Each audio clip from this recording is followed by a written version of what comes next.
Hi all, welcome to I plus. ഞാൻ അക്ഷര.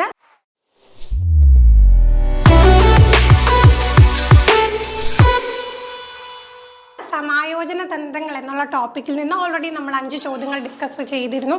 അപ്പോൾ എന്ത് ചെയ്യുക, കൃത്യമായിട്ട് ആ ഒരു ടോപ്പിക്കിനെ കുറിച്ച് പഠിച്ച ശേഷം മാത്രം നിങ്ങൾ ചോദ്യങ്ങൾ വർക്കൗട്ട് ചെയ്യുക. എത്ര ചോദ്യങ്ങൾ ഉത്തരം നിങ്ങൾക്ക് കണ്ടെത്താൻ സാധിച്ചു എന്ന് തീർച്ചയായിട്ടും കമൻറ്റ് ചെയ്യുക. ആദ്യത്തെ ചോദ്യത്തിലേക്ക് നമുക്ക് കടക്കാം. പഠനത്തിൽ പിന്നാക്കം നിൽക്കുന്ന കുട്ടി കലാകായിക മത്സരങ്ങളിലെ നേട്ടത്തിലൂടെ തൻ്റെ ആത്മാഭിമാനം വീണ്ടെടുക്കാൻ ശ്രമിക്കുന്നു.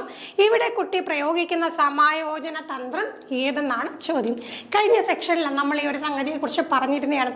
ഒരു മേഖലയിലെ കഴിവുകൾ മറയ്ക്കാനായിട്ട് മറ്റൊരു മേഖലയിലെ കഴിവുകളെ പ്രയോജനപ്പെടുത്തുന്നത് എന്ത് തരം സമായോജന തന്ത്രമാണ് എന്ന് നമ്മൾ ഡിസ്കസ് ചെയ്തു. ഇനി നോക്കുകയും അതിൻ്റെ ഒരു ആപ്ലിക്കേഷൻ ലെവലിലോട്ട് നമ്മൾ വന്നു.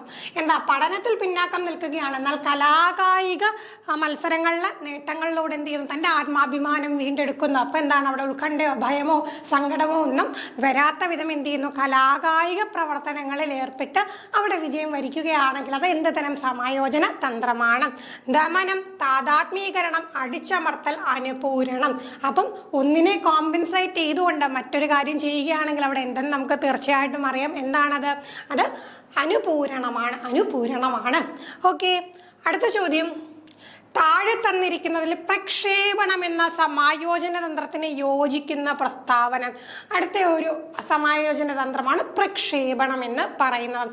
അതുമായിട്ട് യോജിക്കുന്ന പ്രസ്താവന ഏതെന്ന് നമുക്ക് നോക്കാം. കിട്ടാത്ത മുന്തിരി പുളിക്കുമെന്ന മനോഭാവം, കണ്ടില്ല കേട്ടില്ല എന്ന മനോഭാവം, ദുരനുഭവങ്ങളെ അബോധ മനസ്സിലേക്ക് തള്ളുന്നത്, സ്വന്തം പരാജയത്തിന് മറ്റുള്ളവരെ പഴിചാരുന്നത്. അപ്പം 4 ഓപ്ഷൻ ഉണ്ടെങ്കിൽ 4 വിധത്തിലുള്ള സമായോജന തന്ത്രങ്ങളാണ്. കൃത്യമായിട്ട് പഠിച്ചാൽ മാത്രമേ നമുക്ക് അതിനെക്കുറിച്ച് കൃത്യമായിട്ട് ഉത്തരം കണ്ടെത്താൻ കഴിയുകയുള്ളൂ. അപ്പോൾ ഇവിടെ പ്രക്ഷേപണമാണ് പറഞ്ഞിട്ടുള്ളത്. പ്രക്ഷേപണം എന്ന് പറയുമ്പോൾ നമ്മൾ അവിടെ മനസ്സിലാക്കേണ്ട അവിടെ മറ്റൊന്നിലേക്ക് പ്രൊജക്റ്റ് ചെയ്യുക. അപ്പോൾ നമുക്കത് മനസ്സിലാക്കാം അല്ലേ? ഈ കൂട്ടത്തിൽ മറ്റൊന്നിലേക്ക് പ്രൊജക്റ്റ് ചെയ്യുക എന്ന് പറയുമ്പോൾ സ്വന്തം പരാജയത്തിന് മറ്റുള്ളവരെ പഴിചാരുന്നത്.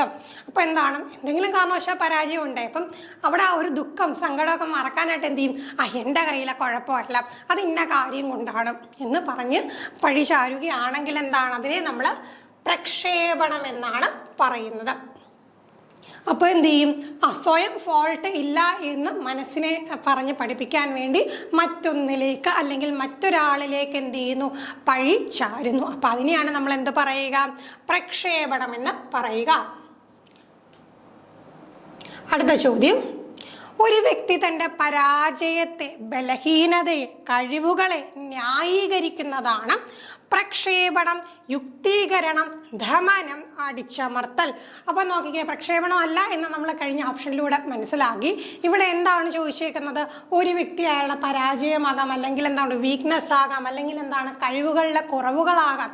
ഇതിനെയൊക്കെ എന്ത് ചെയ്യുന്നു, ന്യായീകരിക്കുകയാണെങ്കിൽ അതിന് പറയുന്ന പേരെന്താണ്? അപ്പം അതിന് പറയുന്ന പേരെന്താണ്? അത് യുക്തീകരണമാണ്. യുക്തീകരണം. അപ്പം ആ ഒരു സംഗതി ഇപ്പം കയ്യിൽ നിന്നൊരു മിസ്റ്റേക്ക് പറ്റിയാലും അത് നമ്മളുടെ കയ്യിലൊരു പ്രശ്നം കൊണ്ടല്ല എന്നുള്ള ഒരു സംഗതിയാണ് നമുക്ക് ഇവിടെ കാണാൻ കഴിയുന്നത്.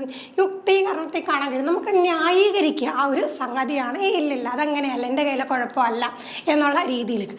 എന്നാൽ ആ കുഴപ്പം എൻ്റെ കയ്യിലെ അല്ല, മറ്റൊരാളിലേതാണ് എന്ന് പറയുകയാണെങ്കിൽ അത് നമ്മൾ കഴിഞ്ഞ ചോദ്യത്തിൽ കണ്ടു, അത് പ്രക്ഷേപണമാണ്. ഇത് മറ്റുള്ളവരിലോടൊന്നും പഴിചാരുന്നില്ല, പകരം എൻ്റെ കയ്യിലെ കുഴപ്പമല്ല എന്ന് പറഞ്ഞതിനെ ഒതുക്കുകയാണെങ്കിൽ, ന്യായീകരിക്കുകയാണെങ്കിൽ അത് യുക്തീകരണമാണ്. അടുത്ത ചോദ്യം. സസ്പെൻഷനിലായ ഉദ്യോഗസ്ഥൻ തനിക്കിപ്പോൾ ധാരാളം കാര്യങ്ങൾ ചെയ്യാൻ സമയം കിട്ടുന്നുണ്ടെന്ന് അഭിപ്രായപ്പെടുന്നു. ഏതരം സമായോജന തന്ത്രമാണ്? ഒരു വ്യക്തി സസ്പെൻഷനിൽ ഇരിക്കുകയാണ്. അപ്പോൾ പറയോ, എനിക്കിപ്പോൾ സസ്പെൻഷൻ ആയതുകൊണ്ട് ഒരുപാട് കാര്യങ്ങളൊക്കെ ചെയ്യാൻ സമയം കിട്ടുന്നുണ്ട്. ജോലിയായിരുന്നപ്പോൾ സമയം കിട്ടുന്നില്ലായിരുന്നു, ഇപ്പോൾ എന്തായാലും സമയമൊക്കെ കിട്ടുന്നുണ്ട്. അവിടെ ശരിക്കും സസ്പെൻഷനിലായാലും ഇയാൾക്ക് ദുഃഖമുണ്ട്. ആ ദുഃഖം മറക്കാനായിട്ട് അയാൾ പറഞ്ഞ അതുകൊണ്ട് എന്ത് ചെയ്തു, എനിക്കിപ്പോൾ സമയം ഒരുപാട് കിട്ടുന്നുണ്ടല്ലോ എന്ന് പറയുകയാണെങ്കിൽ അത് എന്ത് തരം സമായോജന തന്ത്രമാണ്? പ്രക്ഷേപണം, യുക്തീകരണം, ദമനം, അടിച്ചമർത്തൽ. അപ്പം നമ്മൾ നേരത്തെ പറഞ്ഞ ആ ഒരു സംഗതിയായിട്ടൊന്ന് കണക്ട് ചെയ്ത് ചിന്തിച്ച് നോക്കി. എന്ത് വരും ഉത്തരം? യുക്തീകരണം. അവിടെ എന്താണ് യുക്തീകരിക്കണം എന്ന് പറയുമ്പോൾ റാഷണലൈസ് ചെയ്യുകയാണ്, അവിടെ ന്യായീകരിക്കുവാണ് അല്ലേ. അപ്പം ഈ ഒരു സസ്പെൻഷനിലായ ദുഃഖം മറയ്ക്കാനായിട്ട് എന്ത് ചെയ്യുമെന്ന് പറയുകയാണ്, എനിക്കിപ്പോൾ ഒരുപാട് സമയം കിട്ടുന്നുണ്ട്. അപ്പോൾ തൻ്റെ ഒരു കുറവിനെ, തൻ്റെ ബലഹീനതയെ, തൻ്റെ കഴിവിനെ എന്താണ് അവിടെ അതുകൊണ്ടുണ്ടാവുന്ന ദുഃഖം മറയ്ക്കാനായിട്ട് ആയിട്ടുള്ള ഒരു ന്യായീകരണം നമുക്ക് കാണാൻ കഴിയും. അവിടെയാണ് നമുക്ക് എന്ത് വരിക? യുക്തീകരണം എന്ന ഈ ഒരു സമായോജന തന്ത്രം വരിക. അടുത്ത ചോദ്യം, മറ്റുള്ളവരുടെ വിജയം സ്വന്തം വിജയമായി കണ്ട് അതിൽ ആനന്ദവും സന്തോഷവും ഒരു വ്യക്തി അനുഭവിക്കുന്നു. ഇത് ഏത് തരം സമായോജന തന്ത്രമാണ്? ഓൾറെഡി നമ്മൾ ഈ ഒരു മേഖല ഡിസ്കസ് ചെയ്തിട്ടുള്ളതാണ്. ചിലപ്പോൾ സ്പോർട്സ് താരങ്ങളുടെ അല്ലെങ്കിൽ സിനിമാ നടന്മാരുടെ വിജയമൊക്കെ എന്ത് ചെയ്യുന്നു? സ്വന്തം വിജയമായി കണ്ടുകൊണ്ട് അതിൽ സന്തോഷം കണ്ടെത്തുന്നത്. വേറെ എന്തൊക്കെ ടെൻഷനോ പ്രശ്നമോ സങ്കടമോ ഒക്കെ ഉണ്ടെങ്കിൽ അതെല്ലാം മറന്നിട്ട് എന്ത് ചെയ്യും? ഈ പറഞ്ഞ പർട്ടിക്കുലർ ആയിട്ടുള്ള ഒരു വിജയം, മറ്റുള്ളവരുടെ വിജയത്തെ എന്ത് ചെയ്യുന്നു?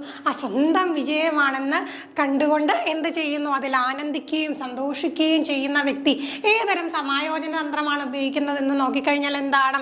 ദമനമാണോ, അടിച്ചമർത്തലാണോ, താദാത്മീകരണമാണോ, അനുപൂരണമാണോ? അപ്പോൾ എന്താണ് ഇവിടെ വരിക?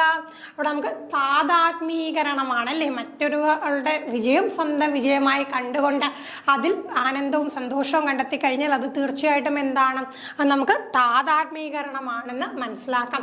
അപ്പം ഈ കഴിഞ്ഞ 2 സെക്ഷനിലായിട്ട് നമ്മൾ സമായോജന തന്ത്രങ്ങളുമായിട്ട് ബന്ധപ്പെട്ട് വെറും 10 ചോദ്യങ്ങൾ മാത്രമാണ് ഡിസ്കസ് ചെയ്തത്. അപ്പം നോക്കിക്കേ, നമ്മുടെ ഓരോ തന്ത്രവും എടുത്ത് ചോദിച്ചു കഴിഞ്ഞാൽ, അതിന് ഓരോ ആപ്ലിക്കേഷൻ കൊടുത്ത് ചോദിച്ചു കഴിഞ്ഞാൽ ഒരുപാട് ചോദ്യങ്ങൾ കണ്ടെത്താൻ കഴിയുന്ന മേഖലയാണ്. അപ്പോൾ സ്ഥിരമായിട്ട് നമ്മുടെ ക്വസ്റ്റ്യൻ പേപ്പേഴ്സ് നമ്മൾ നോക്കിക്കഴിഞ്ഞാൽ, കേറ്റൻ്റെയൊക്കെ ക്വസ്റ്റ്യൻ പേപ്പേഴ്സ് നോക്കിക്കഴിഞ്ഞാലും കേറ്റൻ്റെ അതേ സിലബസ് ഉള്ള സൈക്കോളജിക്ക് സിലബസ് ഉള്ള LP UPയുടെ ക്വസ്റ്റ്യൻ പേപ്പറൊക്കെ നോക്കിക്കഴിഞ്ഞാലും എന്താണ് നമുക്ക് മനസ്സിലാക്കാം, ഈ ഒരു മേഖലയിൽ നിന്ന് സ്ഥിരമായിട്ട് ചോദ്യം ചോദിക്കും. അതും വെറൈറ്റി ചോദ്യങ്ങളൊക്കെ ചോദിക്കും.